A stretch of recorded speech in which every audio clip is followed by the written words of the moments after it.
ಎಲ್ಲರಿಗೂ ನಮಸ್ಕಾರ. ಮತ್ತೊಂದು ವಿಡಿಯೋಗೆ ಸ್ವಾಗತ.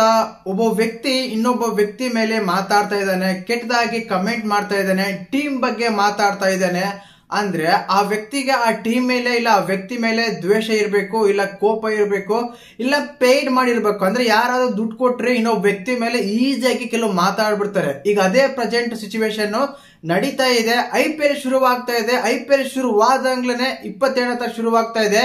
ಈಗ್ಲೇನೆ ಆಲ್ರೆಡಿ ಅಂಬಾಟಿ ರಾಯ್ಡು ಟ್ರೋಲ್ ಆಗ್ತಾ ಇದ್ದಾರೆ. ಆಲ್ರೆಡಿ ಅವರು ಒಂದು ಮಾತಾಡಿರೋ ಒಂದು ಕಾನ್ಫರೆನ್ಸ್ ಅಲ್ಲಿ ಒಂದು ಪೋಸ್ಟ್ ಕಾಸ್ಟ್ ಅಲ್ಲಿ ತುಂಬಾ RCB ಬಗ್ಗೆ ಮಾತಾಡಿದ್ದಾರೆ. ಯಾಕೆ ಪದೇ ಪದೇ ಇದೇ ರೀತಿ ಅಂಬಾಟಿ ರಾಯ್ಡು RCB ಬಗ್ಗೆ ಆಗ್ಲಿ ಅಥವಾ ವಿರಾಟ್ ಕೊಹ್ಲಿ ಬಗ್ಗೆ ಆಗ್ಲಿ ಈ ರೀತಿ ಮಾತಾಡ್ತಾ ಇದ್ದಾರೆ?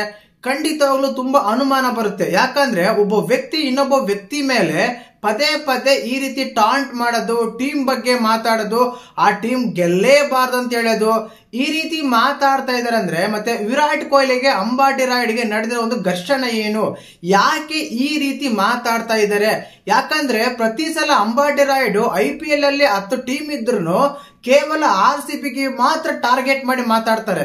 ಯಾವ ರೀತಿ ಕೊಹ್ಲಿ ಚೆನ್ನಾಗಿ ಆಟ ಆಡಲ್ಲ, ಅವರು ಪರ್ಸನಲ್ ಆಗಿ ಆಟ ಆಡ್ತಾ ಇದಾರೆ, ಟೀಮ್ಗೋಸ್ಕರ ಆಟ ಆಡಲ್ಲ, ದೇವರೇ ನಾನು ಪ್ರಾರ್ಥನೆ ಮಾಡ್ತಾ ಇದ್ದೀನಿ RCB ಗೆಲ್ಲೇಬಾರ್ದು, ಈ ರೀತಿ ಮಾತುಗಳು ಕೇಳಿ ಬಂದಾಗ ಯಾಕೆ ಈ ರೀತಿಯಾದ ಒಂದು ವರ್ತನೆ? ರೀಸೆಂಟ್ ಆಗಿ 2 ದಿನಗಳ ಕೆಳಗನೆ ದೇವರಲ್ಲಿ ನಾನು ಪ್ರಾರ್ಥನೆ ಮಾಡ್ತೀನಿ RCB ಮಾತ್ರ ಈ ಸಲನು ಕಪ್ ಗೆಲ್ಬಾರ್ದಪ್ಪ ದೇವರೇ ಅಂತೇಳಿ ಒಂದು ಪ್ರಾರ್ಥನೆ ಮಾಡಿ ಕೇಳ್ಕೊಂತೀನಿ ಅಂತೇಳಿ ಒಂದು ಪಾಡ್ಕಾಸ್ಟ್ ಅಲ್ಲಿ ಒಂದು ಸಭೆಯಲ್ಲಿ ಒಂದು ಚರ್ಚೆ ಮಾಡಬೇಕಾದ್ರೆ ನಮ್ಮ ಅಂಬಾಟಿ ರಾಯ್ಡ್ ಅವರು ಈ ರೀತಿಯ ಸ್ಟೇಟ್ಮೆಂಟ್ ಕೊಡ್ತಾರೆ. ಈ ಸ್ಟೇಟ್ಮೆಂಟ್ ಕೊಡೋ ಕಾರಣವೇನು? ವಿರಾಟ್ ಕೊಹ್ಲಿನ ಅಥವಾ RCBನ? ಇಂತ ಹಲವಾರು ಅನುಮಾನಗಳು ಬಂದೇ ಬರ್ತವೆ.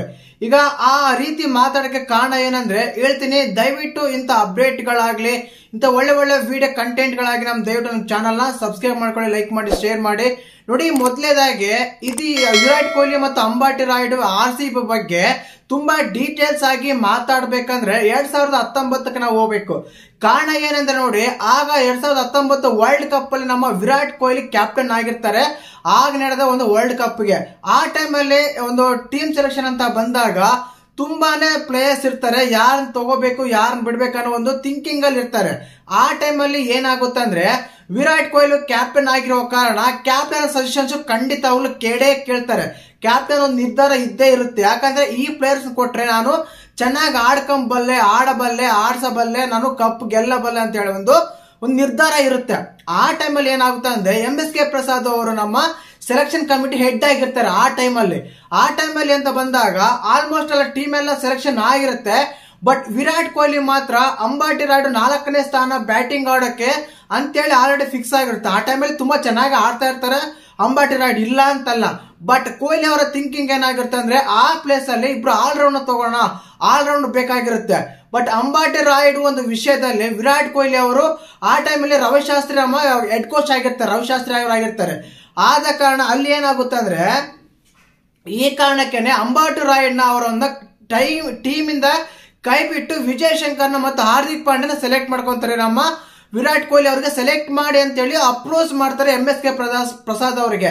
ಆ ಟೈಮಲ್ಲಿ ಏನಾಗುತ್ತೆ ಅಂದ್ರೆ ನಾನು ಟೀಮ್ ಇಂದ ಸೆಲೆಕ್ಟ್ ಆಗದೆ ಇರೋ ಕಾರಣ ಕೇವಲ ಕೊಹ್ಲಿನೇ ಕಾರಣ ಅನ್ನೋ ಒಂದು ವಿಷನ್ ಇಂದ ಏನ್ ಮಾಡ್ತಾರೆ ಅಂಬಾಟಿ ರಾಯ್ಡು. ಆಗಿನಿಂದ ವಿರಾಟ್ ಕೊಹ್ಲಿ ಮೇಲೆ ಒಂದು ದೇಶವನ್ನ ಅವ್ರ ಮನ್ಸಲ್ಲೇನೆ ಒಂದು ಉಟ್ಕೊಳ್ಳುತ್ತೆ ಅಂಬಾಟಿ ರಾಯ್ಡ್ ಅವರಿಗೆ.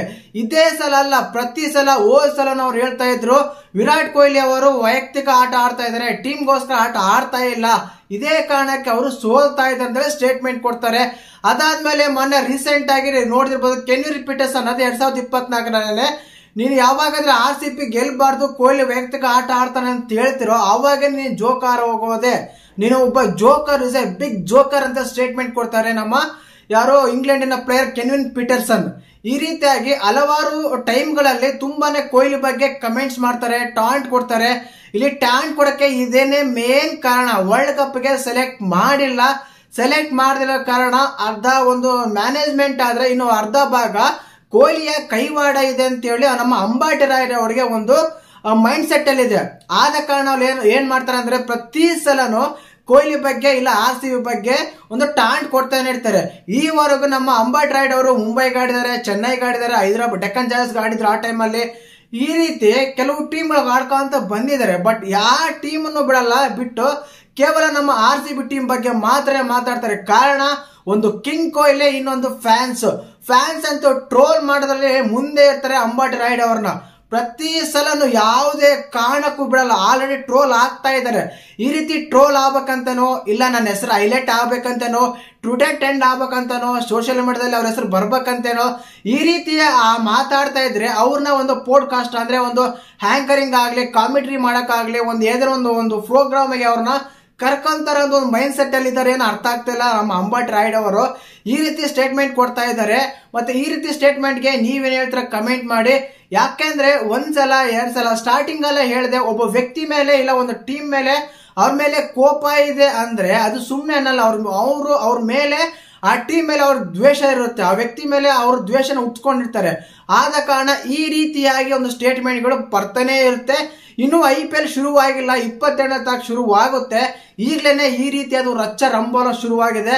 ಖಂಡಿತವಾಗ್ಲೂ ಇಂಥ ಸ್ಟೇಟ್ಮೆಂಟ್ಗಳು ಇನ್ನು ಮುಂದೆ ಖಂಡಿತವಾಗ್ಲೂ ಜಾಸ್ತಿನೇ ಬಂದೇ ಬರುತ್ತೆ. ಥಿಂಕಿಂಗ್ ಮಾಡೋ ಅವಶ್ಯಕತೆನೇ ಇಲ್ಲ. ಯಾಕಂದ್ರೆ ಅಂಬಾಟಿ ರಾಯುಡು ಅವರಿಗೆ ಕೇವಲ ಟಾರ್ಗೆಟ್ ಕೊಹ್ಲಿನೇ, ಇಲ್ಲ ನಮ್ಮ RCBನೇ. ಆದ ಕಾರಣ ಇದು ಸ್ಟೇಟ್ಮೆಂಟ್ ಕೊಡ್ತಾ ಇರ್ತಾರೆ. ಮತ್ತೆ ಈ ಸ್ಟೇಟ್ಮೆಂಟ್ ಬಗ್ಗೆ ನೀವೇನ್ ಹೇಳ್ತೀರಾ ಕಮೆಂಟ್ ಮಾಡಿ.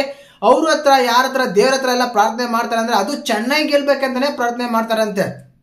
ಯಾಕಂದ್ರೆ ನಮ್ಮ MS ಧೋನಿ ಅವರು ಇದು ಲಾಸ್ಟ್ ಸೀಸನ್ ಅಂತ ಹೇಳ್ಕೊಂತಾರೆ. 4 ವರ್ಷದಿಂದ ಲಾಸ್ಟ್ ಸೀಸನ್ ಅಂತ ಹೇಳ್ತಾ ಇದ್ದಾರೆ. ಸಾಧ್ಯವೇ ಇಲ್ಲ ಲಾಸ್ಟ್ ಸೀಸನ್ ಅನ್ನೋಕೆ. ಯಾಕಂದ್ರೆ ಯಾವ ರೀತಿ ಯಾವ ಟೈಮ್ ಅಲ್ಲಿ ಯಾವ ರೀತಿ ರಿಯಾಕ್ಟ್ ಮಾಡ್ತಾರೆ ಹೇಳಕ್ ಆಗಲ್ಲ. ಮುಂದಿನ ಸೀಸನ್ ಆದ್ರೂ ಆಡ್ಬೋದು, ಹೇಳಕ್ ಆಗಲ್ಲ. ಚೆನ್ನೈ ಅವ್ರು ಗೆದ್ರೆ ಧೋನಿ ಅವರಿಗೆ ಒಂದು ರಿಟೈರ್ಮೆಂಟ್ ಕೊಡಬೇಕಾದ್ರೆ ಅವರಿಗೆ ಒಂದು ಗಿಫ್ಟ್ ಕೊಡಕ್ಕಾಗುತ್ತೆ. ಆದ ಕಾರಣ ಈ ಸಲ ಮಾತ್ರ RCB ಗೆಲ್ಬಾರ್ದು ಅಂತ ಹೇಳಿ ದೇವರಲ್ಲಿ ಪ್ರಾರ್ಥನೆ ಮಾಡ್ದೆ ಅಂತ ಹೇಳಿ ನಮ್ಮ ಅಂಬಾಟಿ ರಾಯುಡು ಸ್ಟೇಟ್ಮೆಂಟ್ ಕೊಟ್ಟಿದ್ದಾರೆ. ಇದ್ರ ಬಗ್ಗೆ RCB ಫ್ಯಾನ್ಸ್ ಅಂತ ತುಂಬಾ ಟ್ರೋಲ್ ಮಾಡ್ತಾ ಇದ್ದಾರೆ, ತುಂಬಾ ಕೆಟ್ಟದಾಗೂ ಕಮೆಂಟ್ಸ್ ಮಾಡ್ತಾ ಇದ್ದಾರೆ. ಬರ್ತವೆ ಇಂಥವು, ಬರಲೇಬೇಕು ಕೂಡ.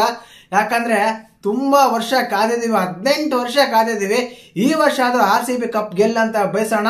ಈ ಸಲ ಕಪ್ ನಮ್ದೆ ಅಂತ ಹೇಳ್ತಾ, ಮತ್ತೆ ನಮ್ಮ ಅಂಬಾಟಿ ರಾಯುಡು ಕಾಮೆಂಟ್ ಬಗ್ಗೆ ನೀವೇನ್ ಹೇಳ್ತಾರೆ ಕಮೆಂಟ್ ಮಾಡಿ.